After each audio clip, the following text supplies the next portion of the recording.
what pleased you the most? I think 32 assists on 42 field goals. I think that pleased me the most.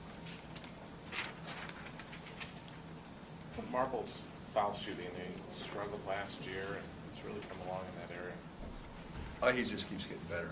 I mean, I thought he was absolutely fabulous tonight. I mean, he rebounded, he drove and found people, he scored it, he hit jumpers, he just kept coming. I mean, what a game by him. He just keeps getting better. Proud of him. Are you to the point now where you pretty much expect this for him now? Yeah, I do. Absolutely. You know, and I think more importantly, I think he, you know, sort of expects it from himself. That's the critical part that I think every player has to get to at some point. Gabe Olaseni gave you 8 points and 3 blocks in just 9 minutes.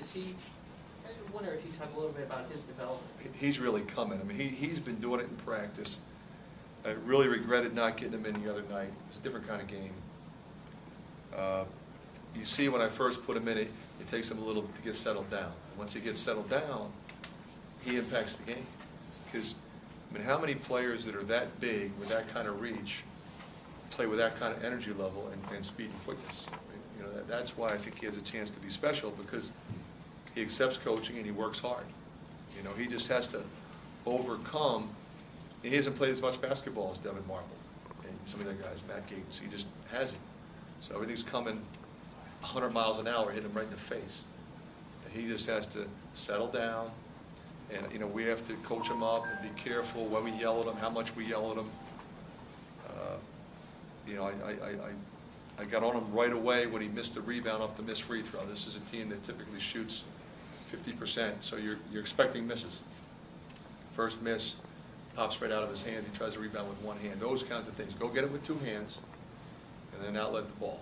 And in the second half, he did that. I'm really proud of him. Second game in a row, Aaron White has really caught the bench in the first half and given your team a big lift. He's a really good player. He just is a really good player. He knows how to play. He knows what we need him to do. He locks into the game plan. I mean, the only time he really struggles is due to fatigue, I think. As long as he's feeling good, we make sure we rest him appropriately. He impacts the game in a positive way pretty much every time we put him in. The second half, you guys started off real sharp after kind of sluggish ending to the first half. What was said, or was it just refocusing? Well, you know, one of the things we weren't expecting Claiborne to go 5 for 5, and that wasn't in the numbers. But the disappointing thing was after he made his first, and then after he made his second, then we gave him 3 more. That was a disappointing thing. So we talked about that, getting after him a little bit more. Harks hurt us, driving the ball. He had 7 offensive rebounds, 15 rebounds. That's too many. You got to give the kid credit. I mean, he just worked. And he was a guy that we had talked about coming in as a guy we had to focus on. So that was disappointing. We talked about that.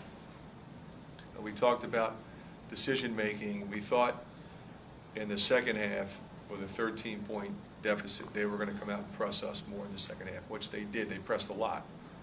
And the key then was to handle the pressure, how we were going to handle the pressure. And our decision-making and intelligent shot selection was going to be required to extend that lead. And once we felt like we could extend it, we'd be in good shape. Your team had, I think, 9 dunks. Is it nice to see them having a little fun and doing that once in a while? Well, yeah, but you know, you don't want to show anybody up. But when they're pressing up like that, they're giving up 2-on-1s. So then you got to go score it. You got to go score it with a dunk. You've talked before about how Melson sometimes struggles when he picked up the 2 quick fouls. How nice was it to see him come out and give you active minutes in the second half? Well, he was terrific, and I was ready to go back to him in the first half, which I normally don't do, but I felt like we could get by without putting him back in. We still had a reasonably comfortable lead. But I thought in the second half he was tremendous. It was great to see him come back like that, and now he's got to continue to do that. I think that's a big step as he moves forward for him. A couple of weeks ago, you said on-ball defense was one area you really wanted to see the team improve. How's it come the last couple of games? Well, it's been much better. You know, this is a unique team. You know, they're a driving team. You know, Claiborne goes 6 for 8 from 3, but you know, it's a driving team, so it's a little bit easier when you got everybody in there. It's much harder when you have to focus on, okay, who are the 3-point shooters? Where are they? How many do they have on the floor at one time? All right, if we're in a zone, where is he? Where are they? You know, that's more of a thought process, a decision-making situation where you have to recognize, all right, how are they spaced? You know, we had multiple breakdowns in the UNI game. Now, they have so many three-point shooters spreading the floor, and we didn't handle it the right way. But we have subsequently made adjustments, and I think done a better job in that type of action, because a lot of people run the same kind of action. Tonight was a little bit easier, but still a step in the right direction. Where's Bryce right now in terms of health and confidence? You know, I think he's close. I thought he had some great passes on the break. He handled the pressure well. He's got, 8 assists. He wants to score the ball. I want him to score the ball. A couple times he held on to it a little bit longer than he should have. But when he just is making plays for other people, I mean, we're so much of a more, I think, explosive and effective offensive team, especially when he's out there with Dev as well.